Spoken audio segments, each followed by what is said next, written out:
Alors une petite vidéo pour parler de quelque chose qui crée souvent de l'angoisse et des frustrations et que je vois souvent dans les accompagnements que je fais. Ce sont les personnes qui confondent les besoins et les moyens qu'on peut mettre en place pour les satisfaire. Alors, un besoin c'est quoi? Un besoin c'est une chose dont on ne peut naturellement pas se passer. Et personne ne peut s'en passer. Manger, boire, dormir, la reconnaissance d'exister de la part des autres, le lien affectif, etc. Et le moyen, c'est la façon, ou les façons plutôt, qu'on peut mettre en place pour satisfaire ce besoin. Par exemple, le besoin de manger, on peut le satisfaire de plein de façons en mangeant plein de choses totalement différentes. Dans tous les cas, vous allez satisfaire un seul et même besoin. Je vais donner deux exemples dans deux domaines différents, le relationnel plutôt intime et dans le monde du travail, pour que vous compreniez bien.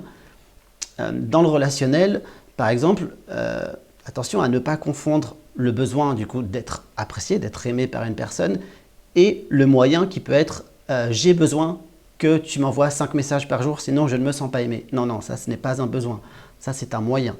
Donc attention, pour se sentir aimé, faut peut-être faire attention à d'autres choses. Peut-être que le moyen existe déjà et en fait on n'y prête pas assez attention parce que pour nous, le besoin d'être aimé se satisfait que d'une seule façon, c'est par exemple recevoir 5 messages par jour de son ou sa partenaire.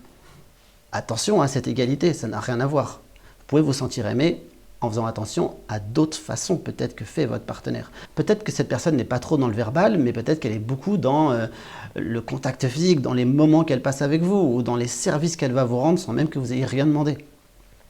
Autre exemple, dans le monde du travail, il y a une différence par exemple pour un chef d'entreprise entre faire du chiffre et attendre de ses salariés qu'ils fassent des heures supérieures en se disant que ça va faire du chiffre.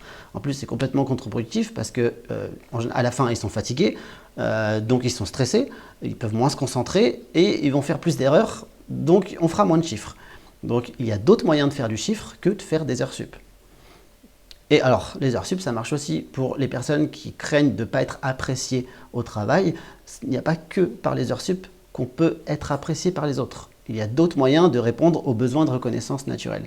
Donc, faites très attention à cette distinction entre besoin et moyen parce que on peut être très vite frustré ou très vite anxieux ou anxieuse et être vraiment dans la demande et presque être chiant avec les autres juste parce que on a l'impression que le besoin n'est pas satisfait seulement parce qu'on ne regarde qu'une façon d'y répondre, alors qu'en fait, peut-être, si on regardait vraiment d'autres façons, que peut-être on nous donne déjà, ben on verrait qu'en fait, le besoin est déjà satisfait. Donc attention à tout ça.